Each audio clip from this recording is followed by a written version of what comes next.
Hi, welcome to Richard Kabili YouTube channel, and for today's tutorial, I will be teaching you on how to adjust speaking rate and switch control on iPhone X. But first, kindly subscribe to this channel and don't forget to hit the subscribe button and the bell to notify you for the new updates. And let's start.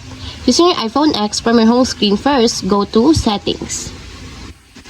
Then in the settings, scroll down and find the accessibility and then top. Then in the accessibility, scroll down again and go to physical and motor section and then tap the switch control. Then in this part in the switch control, scroll down again and go to audio section and then tap the speech. And as you can see, you can now adjust here the speaking rate that you want.